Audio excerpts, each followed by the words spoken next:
kwa sababu leo ni siku ya shangwe, vigelegele na furaha kwa wanadamu wote duniani kote. Hata huyu anayenisikiliza, neema yako Bwana imfikie mahali pale alipo. Anaposikiliza ujumbe, Mungu kutana na maisha yake, kutana na moyo wake, ajue kwamba kuzaliwa kwako kulikuja na kazi ya kutafuta na kuokoa kilichopotea. Katika jina la Yesu Kristo, amani ya Bwana ni shangilia kwa nguvu zako zote. Na kama Mungu amekupatia neema ya kutembea, basi tembea ukijua Bwana ametenda, amekufanya uweze kutembea. Amina.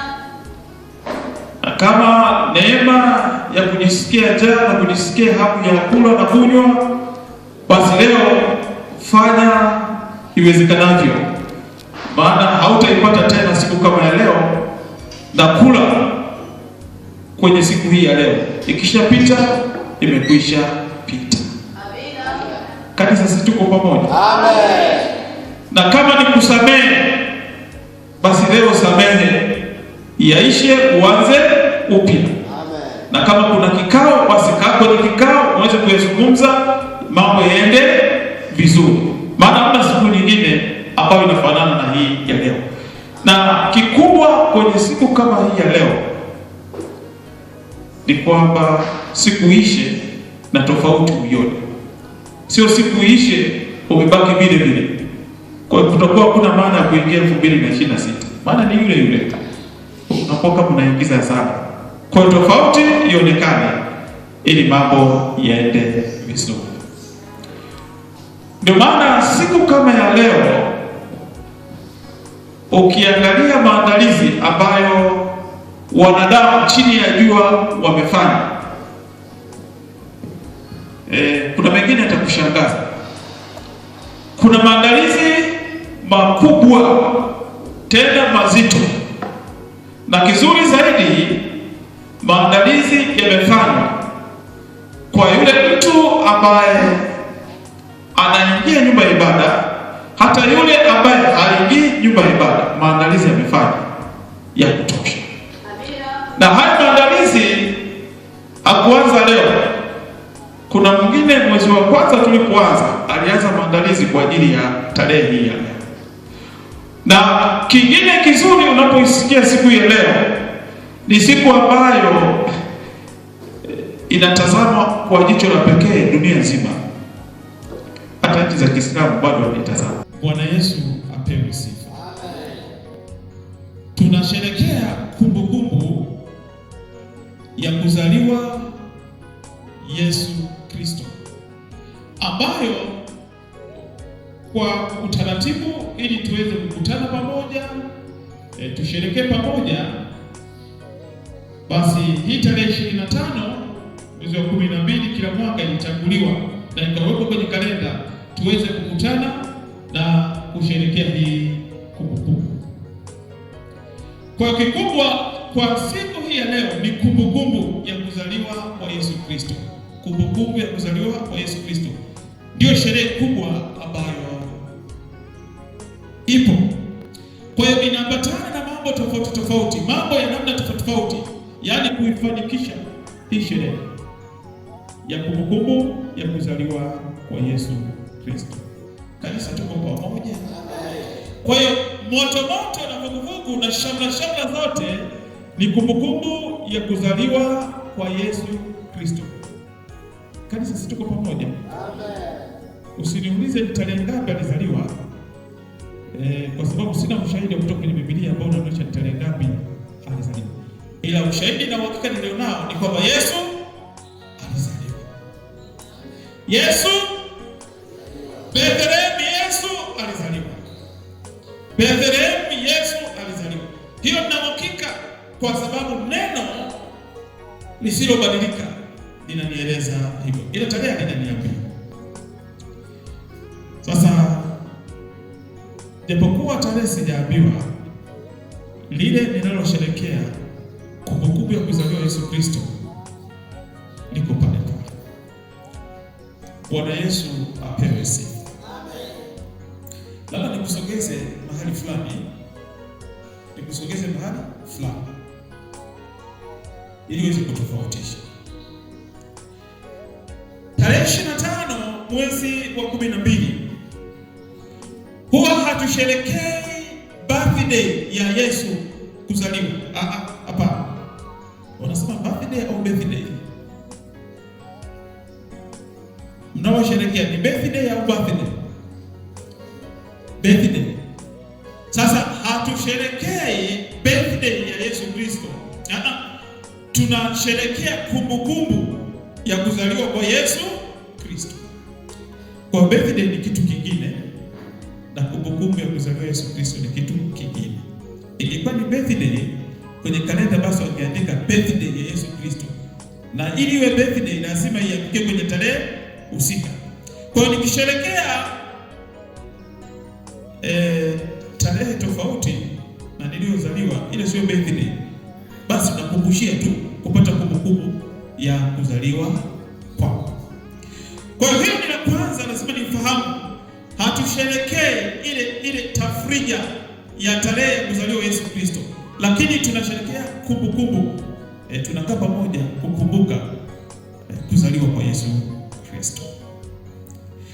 Kwa nini kuzaliwa kwa Yesu Kristo? Kwa nini tukumbuke? Kwa nini iko hivyo? Sasa lazima uangalie katika siku hii ya leo, mkazo ulikoelekezwa ni tofauti. Ule mkazo unaotolewa ni tofauti. Kuna mwingine na kazi ya Christmas. Kuna mwingine na kazi ya kuzaliwa kwa Yesu. Kuna mwingine na kazi ya ibada ya Christmas, mwingine na kazi ya kesho ya Christmas. Kwa kuna mikazo mingi. Lakini hebu turudi kwenye neno la Mungu. Kikubwa ni kipi? Tunapokumbuka. Ukianza na Injili kama ilivyoandikwa na Yohana Mtakatifu, ile sura ya 3 wa 16. Kwa maana Mungu aliupenda ulimwengu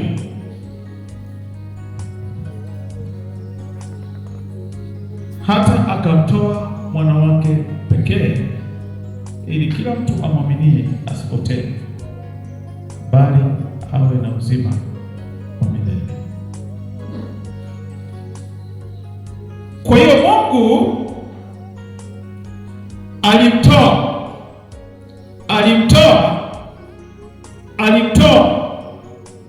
mwana wa pekee.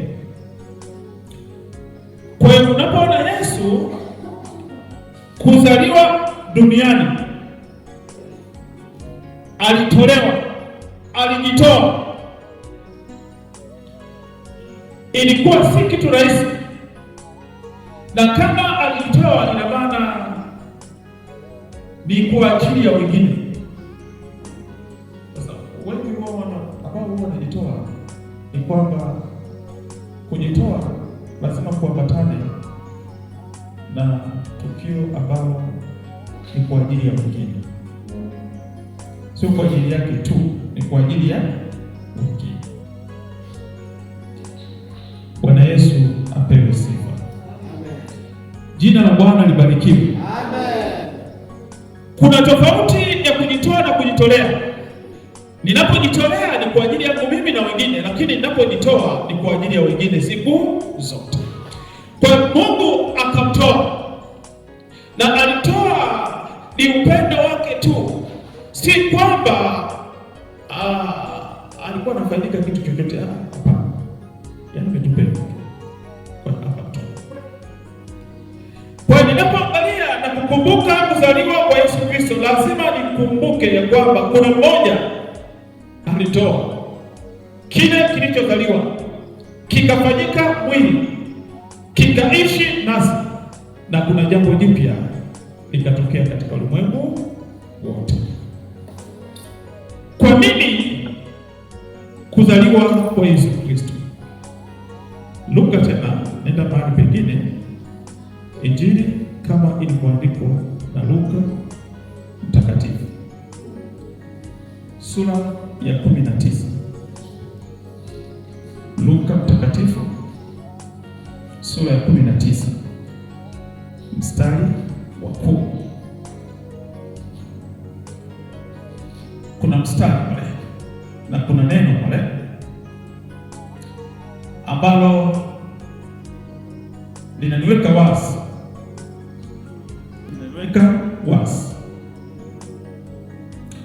Siku moja Yesu alikuwa anazungumza na wanafunzi wake.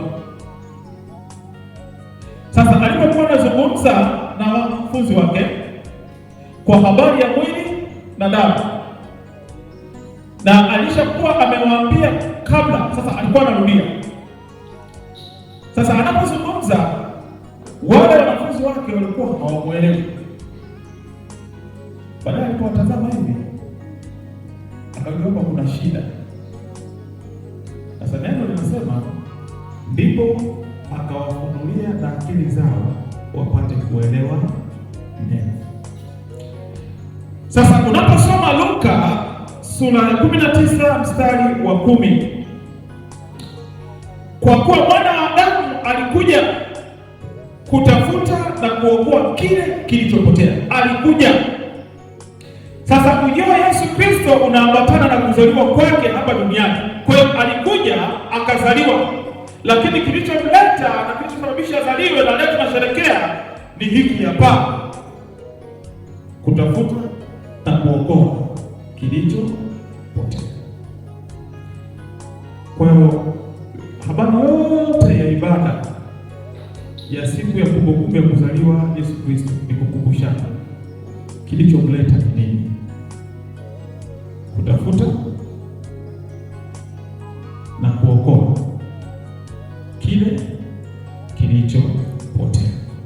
Anasema mwana wa Adamu Yesu Kristo alifanyika kuwa mwanadamu, yaani tu ni kutafuta na kuokoa kile kilichopotea.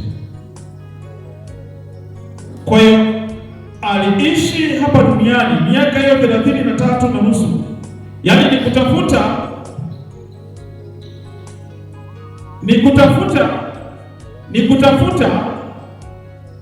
kisha akiokoa kile kilichopotea. Bwana Yesu apewe sifa. Amen. Sasa anasema kile kilichopotea, asemi yule aliyepotea, kile kilichopotea. Yaani kile kilichopotea, yaani wewe ni kile kilichopotea, kile kiumbe kilichopotea. Viumbe viko vingi, lakini alikuwa anatafuta ni huyu tu ambaye pamoja na kusherehekea kumbukumbu ya kuzaliwa Yesu Kristo, bali hajajua na kutambua kwa nini huyu tunayesherehekea kumbukumbu ya kuzaliwa kwake alikuja chini ya jua. Kumbe kilichomleta na kilichosababisha zaliwe ni kutafuta na kuokoa kile kilichopotea. Sasa mtu unaweza kujiuliza, kukitafuta hiki kiumbe kilichopotea ili akiokoa, lakini leo ukiangalia kiumbe hiki kinafanya maovu ambayo yanazidi maovu yote yaliyofanyika Januari mpaka tarehe 20 mwezi wa 10. Sasa kwa nini ni hiki? Kwa nini? Kwa sababu kijui thamani ya huyo aliyezaliwa na kilichomleta hapa duniani. Kanisa, tuko pamoja? Tuko pamoja kanisa? Yesu mzururaji? Sio mzururaji, sio mzururaji. Alijua ni nini kilichomleta. Kwa ninapoishi na kutembea chini ya jua, lazima nijue sababu iliyonileta hapa duniani ni sababu gani, ili kwamba niishi na kutembea katika sura na mfano wa Yesu Kristo. Yesu Kristo alijua sababu iliyomleta, ndio maana hata wakati mwingine walipomtafuta ili wamwangamize hawakufanikiwa, kwa sababu alikuwa bado hajamaliza hiyo kazi. Hata pale yule Iskarioti alipomsaliti bado ilishindikana, mpaka saa ilipofika mwenyewe alikiri ya kwamba saa imefika ya mimi kurudi kwa nani? Kwa Baba, kwa sababu kile kilichomleta alikuwa akimaliza. Bwana Yesu apewe sifa. Amen. Hebu nisaidie mwambie ndani yako, bado hujamaliza kazi. 2025 bado hujamaliza kazi, kuna kazi inakuja 2026. Usipotoka. Hebu nishoka. Kwa Mungu unyosha. Ugonjwa wa aina yote usikusababishe kutoroka kabla hujamaliza kazi. Amen. Ajenda yote isikutoroshe kabla hujamaliza kazi. Kwa sababu huyu Yesu tunakumbuka leo. Kwa hiyo lazima tujue Yesu kilichomleta ni nini. Na mimi lazima nijue ni nini kilichomleta. Kanisa tuko pamoja. Amen. Ni mtu sahihi, mahali sahihi, nchi sahihi, kwenye mkoa sahihi, mahali pale ulipo kanisa sahihi, ili uweze kulitimiza kusudi la Mungu katika maisha yako. Hebu nikwambie kwa habari ya adui. Ni kama nguruwe simba angurumaye akizunguka huko na huko atafute mtu kumeza. Sasa yule adui anafahamu kabisa kilichomleta hapa duniani. Ndio maana alipoachiliwa huko juu akasema oye duniani, kwa maana yule jamaa amefanya ametupwa na yupo duniani ametingwa na ile kazi iliyomleta hapa duniani. Kwa hiyo anafanya usiku na mchana, yule adui anashughulika kuhakikisha ya kwamba amekamilisha. Ila sasa yeye kumaliza kwake kazi ni siku ile atakapokamatwa na kutiwa kwenye ziwa lile liokalo moto. Lakini mimi na wewe, siku ya kumaliza kazi ina sura mbili. Mungu anao uwezo wa kusema, mwanangu, sasa kazi niliyokuletea duniani umemaliza, na ukiendelea kubaki kwa duniani kunaleta matatizo. Utasababisha watu waanze kugombana, utasababisha watu wafanye, baadaye mjengo utaanza kuharibu. Sasa ondoka, rudi. Lakini namna ya pili ni wakati ule kanisa litakapojaguliwa. Sasa ile kazi tutakuwa tumemaliza. Sasa ule wimbo naimbaga, tukimaliza kazi tunabakisha taji. Ina maana kazi tumemaliza. Kazi inakuwa imani imekwisha. Sasa neno la Mungu siku zote linazungumza, siku zote limesimama pale. Fanyeni kazi mchana ungalipo, usiku waje ambapo hapana mtu awezaye kufanya kazi. Fanyeni kazi mchana ungalipo. Tafuta maisha mchana ungalipo, usiku waje ambapo hautaweza kutafuta maisha. Shughulika na maisha yako wakati mchana ungalipo, usiku waje ambapo hautaweza kufanya tena. Bwana Yesu apewe sifa. Siku zetu zinahesabika. Kwa hiyo ili idadi ikiisha, kama ukutambua kusudi la Yesu kuzaliwa nini, kutafuta na kuokoa kilichopotea, wakati mwingine ni ngumu pia kujua kusudi la maisha yako wewe kuwa duniani hapa. Maana kuna tatizo moja chini ya jua ambalo wewe tu na wewe peke yako umeleta ili uweze kushughulikia.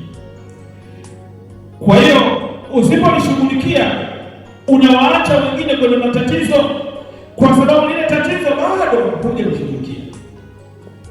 Uliletwa, kuna jambo ambalo ulifanya ili dunia pawe mahali salama kwa ajili ya wanadamu kuishi na kufurahia utukufu wa Mungu.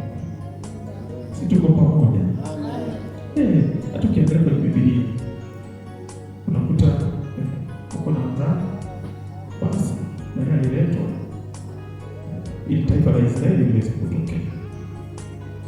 Unamwona Musa aliletwa ili alitoe taifa la Misri kutoka taifa la Israeli kutoka Misri liende mpaka wa kuingia ile nchi iliyojaa maziwa na asali, nchi ya Kanaani.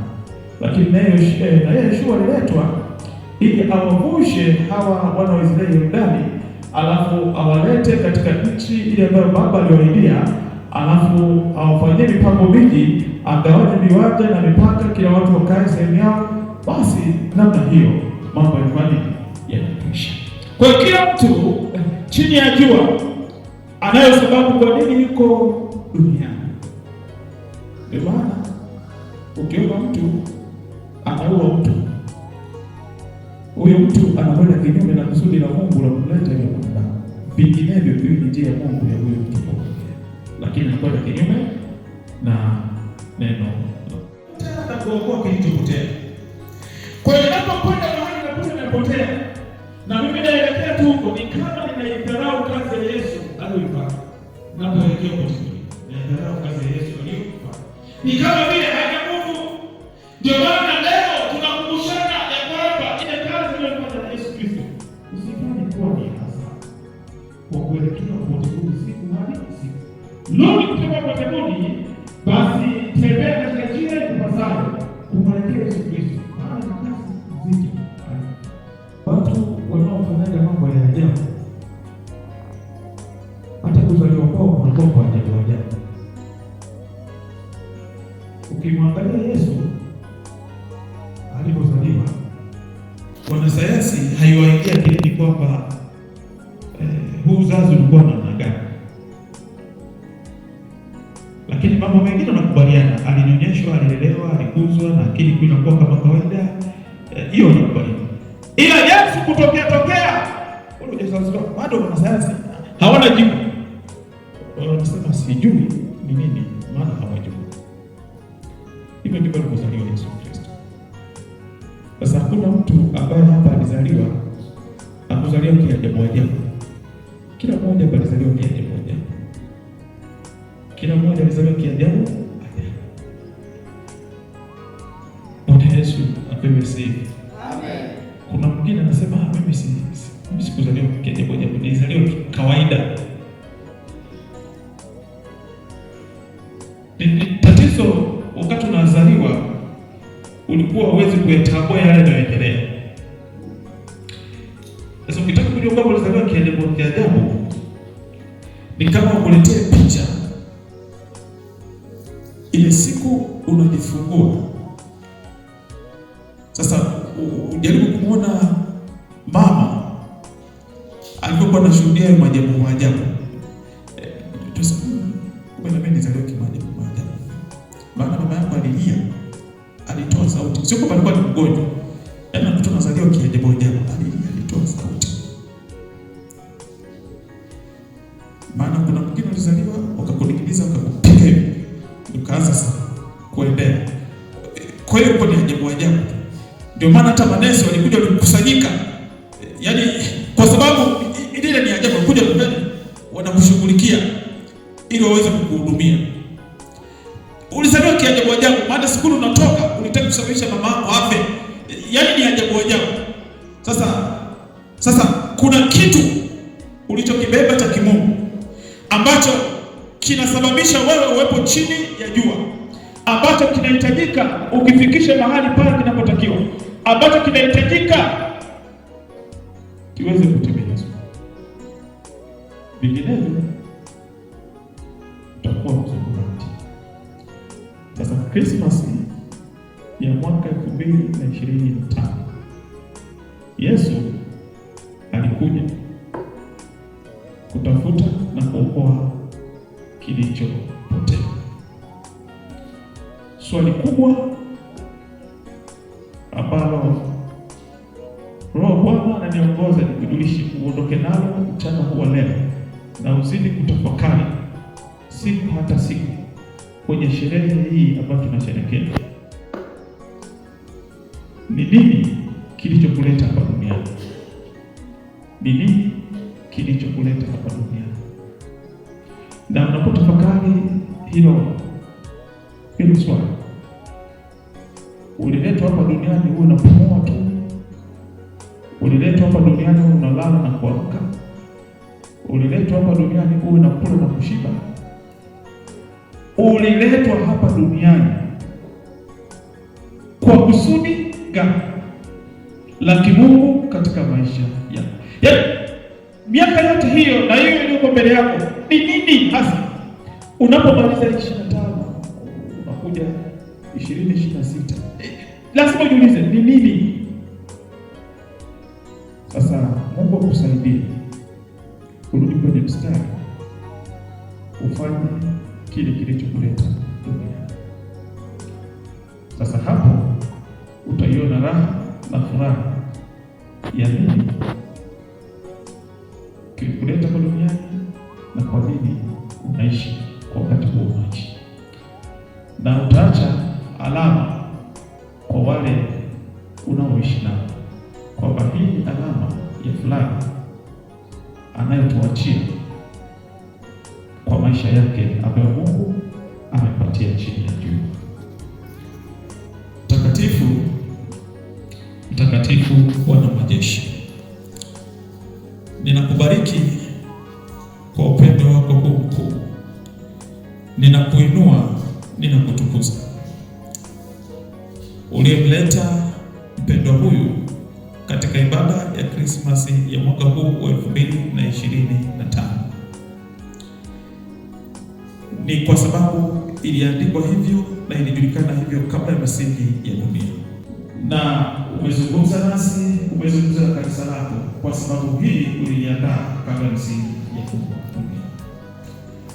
Mungu wa mbinguni, tunasema asante kwa kibali ulichotupatia kuiona siku hii. Ninaomba kwa kila mmoja alipo mahali hapa, tumbo lake likafunguliwe, kichwa chake kikafunguliwe, afya yake ikafunguliwe, hisia zake zikafunguliwe, akawa na moyo wa kuchangamka, na moyo wa kufurahi, na moyo wa kuburudika, na moyo wa kuona heri, kwa sababu leo ni siku ya shangwe, vigelegele na furaha kwa wanadamu wote duniani kote.